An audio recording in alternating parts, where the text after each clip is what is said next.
I've cataloged the inanities on structures in my head.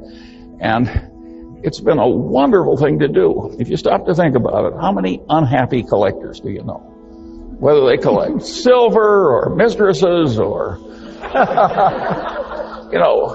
I thought I would speak tonight a little bit on my favorite subject just as a talk, and after that just take questions from Tom of any kind he wants to answer. What I'd like to talk about briefly is... You think I'm kidding? The topic I'd like to talk about briefly is common sense. Which isn't common. Yes. See? And what people mean when they say a man has common sense is uncommon sense. And usually they don't mean that the man has a narrow little activity he's good at, like knitting sweaters, and he sticks to that. What they mean is a man that can operate over a pretty broad range of human territory without making any big boners. And that is a very important thing to be good at. And the question is how you get it. I was very lucky in my own life because every place I looked, at the pinnacle, there was a guy that was better than I was. And one of my father's best friends was a great surgeon with a vast mechanical ability. And I knew what this man did with his mechanical abilities in inventing all these spreaders and things he used to do his operation. But I would never be as good as he was. And everywhere I looked, there was somebody like that. And there was all this folly out there. And I suddenly realized, if I just avoid all the folly, maybe I can get an advantage without having to be really good at anything. And I kept doing that all my life, and it worked so well that I enjoy sharing it with people like you. It really works to tackle much of life by inversion, where you just twist the thing around backwards and answer it that way. I have to give problems to my children, and once when I had all of them together, I said, well, there's an activity in America. There's a one-on-one tournament. And the national champion became the national champion on two separate occasions, 65 years apart. Name the activity. And 7 of my children could not remotely do it. The 8th is a PhD physicist, and he did it very quickly. And what he did was he just turned it around. He says, can it be athletic? And he realized that no 85-year-old was ever going to win an athletic thing with the neurological and other deteriorations that are so evident tonight on the stage. And so I said, well, could it be chess? He's a chess player. And he realized that no 85-year-old was ever going to be the U.S. chess champion. He knows what a chess tournament is like. But that led him to checkers, a game that you could almost master with enough experience. And of course, that was the correct answer. It took him about 15 seconds.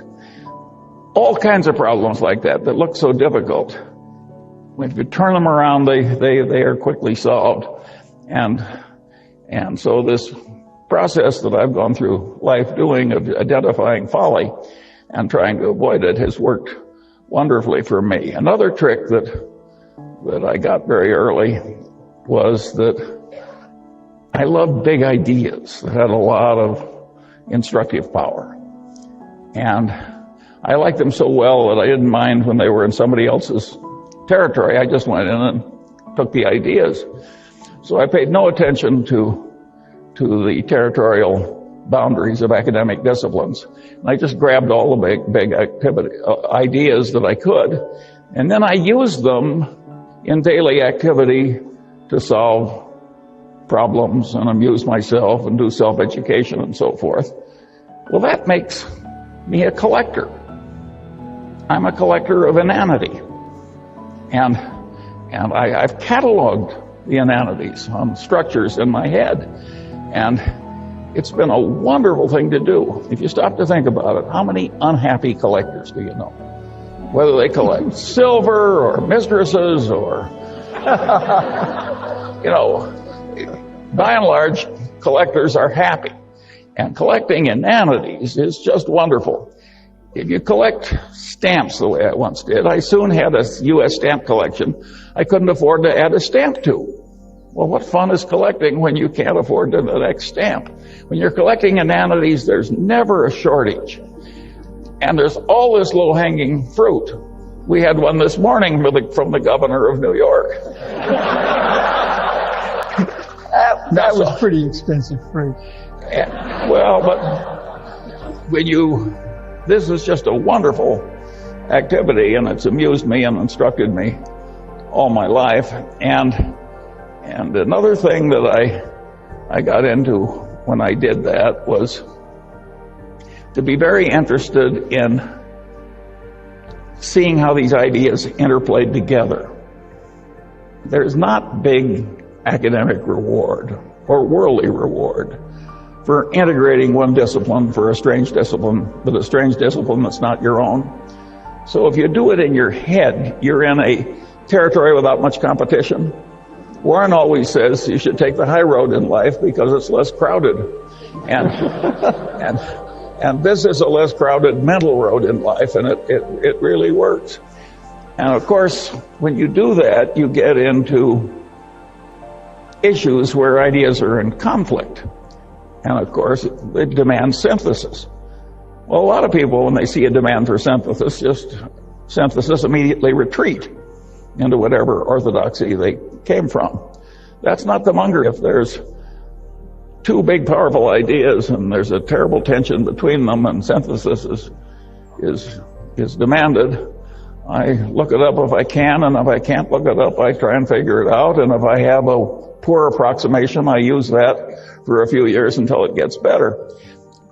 I got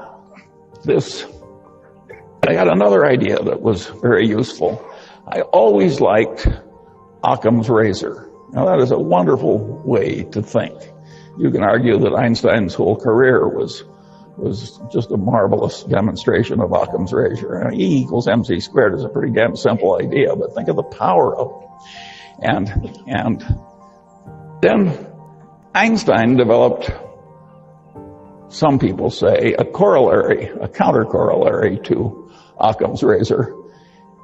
This may be apocryphal because I've never seen it in any original source I trusted, but I've seen Einstein quoted with this observation over and over again. Everything should be made as simple as possible, but no more simple. Well, if Einstein didn't say it, he should have said it, because this is a very sound idea. I later developed a supplement to that corollary. And my supplement to Einstein's corollary was that, about Occam's razor, was in messy social science, if the result you're observing is a Lollapalooza, look for a confluence of multiple causes, multiple forces operating in the same direction. I got to that idea when I was trying to explain to myself how the Moonies were able to get some student to come out for a weekend in the country. And at the end of the weekend, the guy was a brainwashed zombie who was the slave of some megalomaniac nutcase for the rest of his paltry life. And this is obviously a Lollapalooza result. And so I looked in academia for an easy, correct answer to this, and of course I didn't find it. I finally stumbled across a popular book done by some psychiatrist founded by the Rockefellers, who had studied the last work of Pavlov. And Pavlov had these dogs in these cages. And when the Leningrad flood came in 1920, it went right up to the dogs' noses, and they damn near drowned and died, but didn't, and the stress was perfectly horrible. And they'd all been conditioned to have these dog personalities, and when the waters receded, the personalities had reversed. Well, Pavlov, being a great science, spent the rest of his life giving nervous breakdowns to dogs and trying to reverse those breakdowns. And this is not pretty reading, but it was very instructive. And I realized that the Mooney methods and the involvement of stress was clearly part of it. I also realized that the psychiatrist did not have an adequate explanation. Well, finally, I stumbled into psychology, in which I'd never taken a course, And so I just bought the 3 main textbooks in Psych 101 in the country, and I riffled through them quickly. And, I could pick up the 20 main ideas in social psychology very easily. And when I used them as a routine system, I could see that the Moonies were using about 6 of these things in combination with the Pavlovian stress. And just as the dog's brains snapped in the Leningrad flood, the Moonies have a term in their conversion method causing the target to snap. Same damn idea. Anyway, I found that very interesting. And because I'd reached a conclusion, a very unpopular, unpolitically correct conclusion that I've just given you, because it gets into religion's conversion is a tough subject.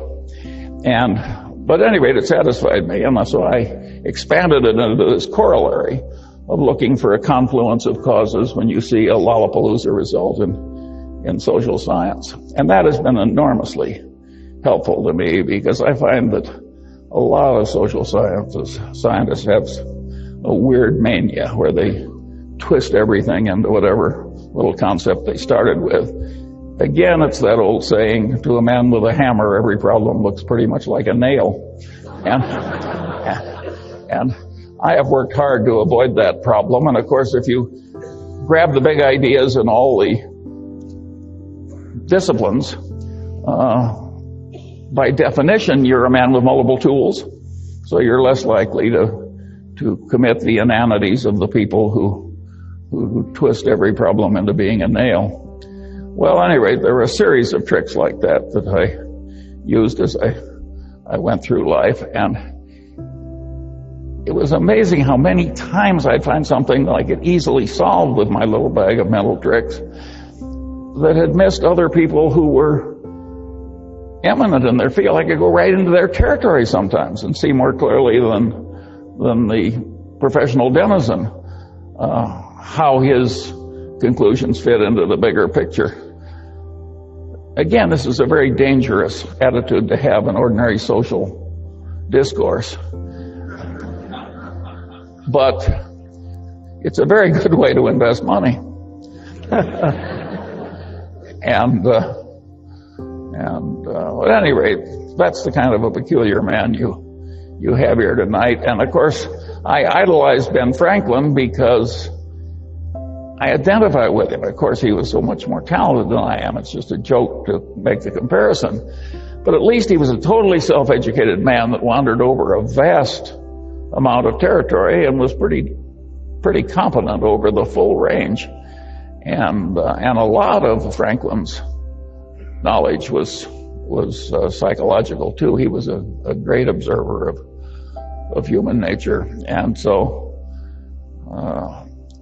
there are implications, of course, in this attitude of mine in academia. And the implication is very simple. Social science in America is very poorly taught. And the people who are the denizens and the people that they teach are way more incompetent than they need to be. The solution is to get all these social scientists, or the ones that have the capacity to do it at least, so that they are comfortable across the boundaries of disciplines and see where the ideas conflict. Let me give you a simple example. If you went around Caltech and asked people, where do the laws of chemistry not apply? Practically everybody would say, well, they don't work in a hot plasma. No big deal. But if you ask a bunch of people that have taken the main course in economics and have gone on to business school in America, you say, well, you're selling something in which is measured in units, and you want to sell more units. Do you raise the price or lower the price? Well, they've seen supply and demand. You lower the price. Then you say, tell me the occasions on which, if you want to sell more units, you raise the price. Now, this is an intelligent group. You've been through social science. I'm giving you some time. Will anybody who has the right answer raise his hand? Yeah, luxury goods. That's what do. About 1 in 50 comes up with the idea of luxury goods. Right. That the price is sort of a signal that it's high quality. And if it's not a signal of high quality, it's a way of bragging to your friends that you have both discrimination and money. But one other interesting example is the one that happened to my Caltech educated friend Bill Ballhaus, who was CEO of Ackman Instruments, a company founded by another eminent Caltech professor.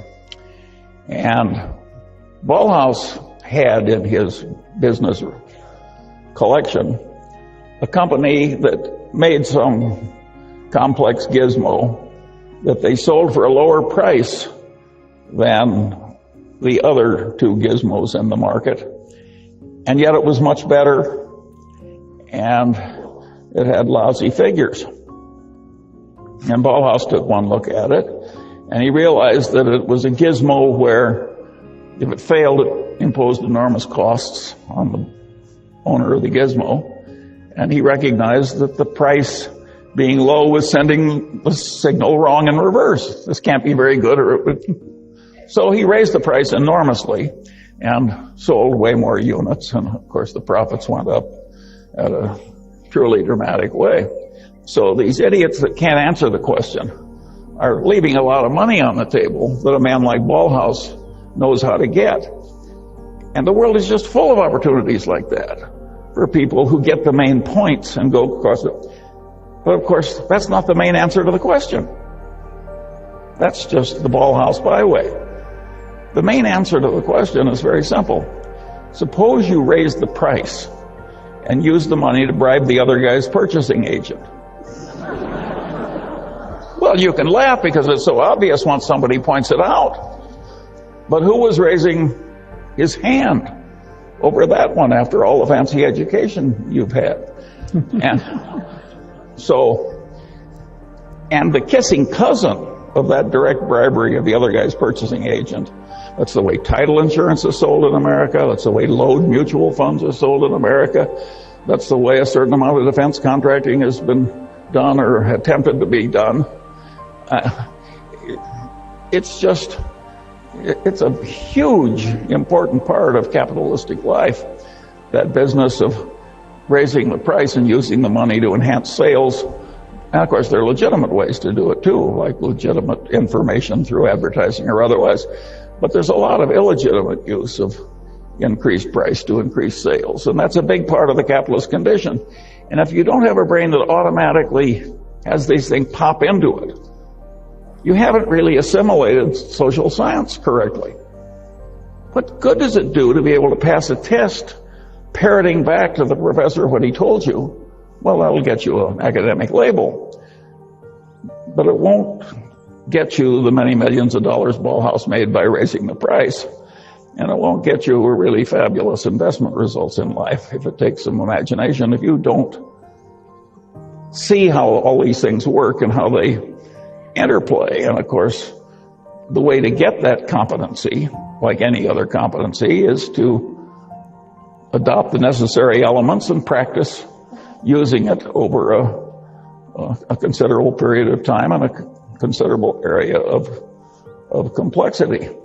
And now, get to a really interesting question. Can we fix the social sciences so they aren't such total horses' asses? And the answer is yes. Is it likely to happen? The answer is no. It will happen eventually because, well, here I'm going to lose my humility prize. I had a guy in the Harvard Law Review ahead of me. He said to me once in the course of an argument, he said, "Charlie, think about it for a while and you'll agree with me because you're smart and I'm right." Well, the liberal arts are going to come to the Munger system in due course because they're smart and I'm right. It can be done better, but it can't be done better with a crazy reward system that allows people to be as silly as they are in many departments. I always liked the story of P.J. O'Rourke, who said, he says, the last communist dictator of Albania was a pure communist. And he finally threw out the Russian embassy because they'd lost the pure faith. And then he kicked out the Chinese communists because they'd lost the pure faith. And he said, finally, he was only comfortable with two places in the world. One was the communist dictator of North Korea, and the other was the English department at Yale. Well, you think I'm kidding, but there is a lot of extreme craziness in some of the liberal arts, and they select people who share their craziness. And it is not necessary that academia tolerate forever this lack of multidisciplinary competence. It's not that hard. If some aging, untrained, fat, old man can do it, surely the young, brilliant liberal arts people can do it. It will take a different incentive and a different system. It might even be that a place like Caltech could do it, but they'd have to get a rather unusual person to do it for them.